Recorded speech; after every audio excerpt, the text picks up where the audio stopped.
welcome back to our podcast. I'm Putri, your host, and today we are going to discuss a topic that's very close to our daily life, the internet. Joining me is a guest who will share some interesting information about the internet. Hello, how are you? Hello, I'm doing well. Thank you for inviting me. Alright, before we begin, could the speaker please introduce themselves so the audience can get to know them better? Okay, hello everyone. Introduce myself. My name is Tiwari Pachapidi, your speaker today. Alright, let's get right to the heart of today's podcast. There may still be some wondering about the internet. What exactly is it? Okay, the internet is a network or interconnect computers worldwide that enables users to exchange information and communicate quickly. Oh, so the internet is not just for social media and entertainment, right? That's right. The internet serves many functions such as searching for information, online learning, communication, shopping, and even working remotely. Okay, in your opinion, how important is the internet in daily life? Is it crucial? Nowadays, almost all activities rely on the internet, from study searching for study materials and workers submitting assessment via email to the general public collection online transaction. Okay, come to think of it, we use the internet almost every day. What are the main benefits of the internet? There are many benefits. First, it facilitates access to information. Second, it speeds up communication via chat, email, or video calls. Third, it supports educational and war-related activities. Furthermore, the internet also aids business growth and the development of the digital economy. Okay, that's very interesting. However, aside from the benefits, does the internet also have negative impacts? Certainly, there are, for example, the spread of hoax, online fraud, cyberbullying, and internet addiction if it is not used wisely. So, how do you use the internet wisely? We must select information from trusted sources, safeguard personal data privacy, avoid readily believing information of unapproved accuracy, and manage our internet use time to prevent access. I agree. Many people sometimes immediately believe the information circulating without first verifying its accuracy. That is absolutely correct. That is why the ability to filter information is crucial in today's digital era. Okay, before we wrap up, do you have a message for the listeners regarding internet usage? Okay, my advice is to use the internet for positive purposes such as learning, seeking information, and developing skills. Use the internet wisely so that you can fully reap its benefit. Alright, thank you for the explanation today. You're welcome, and thank you too. So we can conclude that the internet is a highly beneficial technology that has become an essential part of our daily life. However, we must also use it wisely and responsibly. That's absolutely right. Thank you to the listeners who have followed this podcast. See you in the next episode. Bye bye. See you later, and thank you.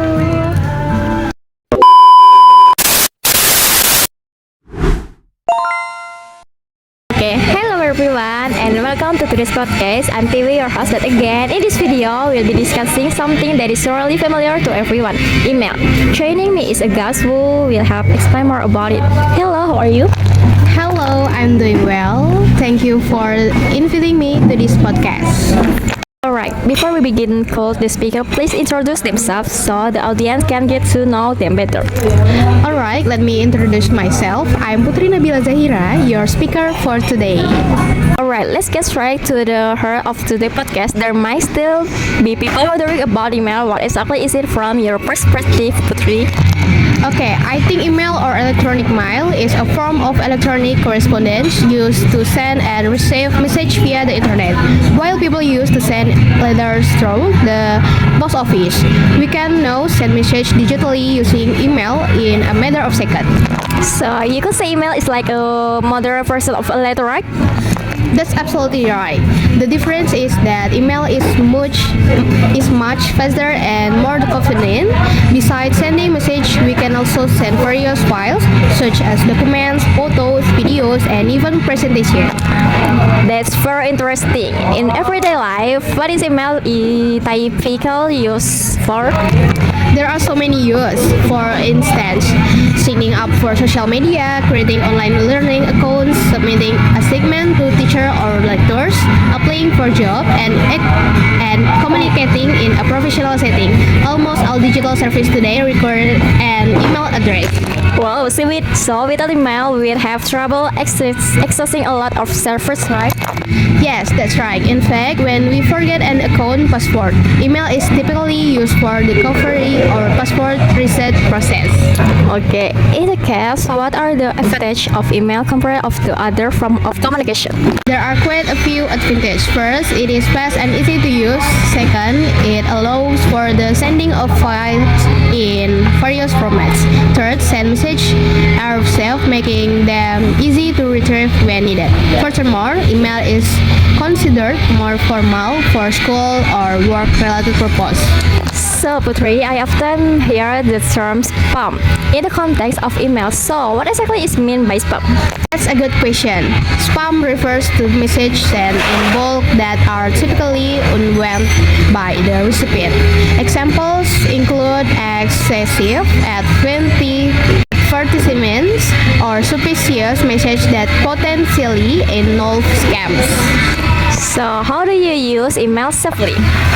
Some of the methods include using a strong password, not sharing your password with others, enabling two-step verification, and avoiding the indiscriminate opening of links or attachment from unknown senders. Wow, that's really important to know. Especially since there are so many cases of account theft via email these days. That's right. That is why we must always be cautious and safeguard the security of our email accounts. Before we wrap up, do you think email is still relevant in today's era of social media? Certainly, although there are many instant messaging apps, email remains the official means of communication used in schools, universities, companies, and various other digital services. Alright, so we can conclude that email is a crucial digital communication tool because it helps you send messages, share files, and access various online services quickly and easily. That's absolutely right. Okay, alright. Thank you to our speakers today. You're welcome, and thank you too. And thank you to everyone who listening to this podcast. See you in the next episode. Don't forget to stay wise and safe when using technology. Bye.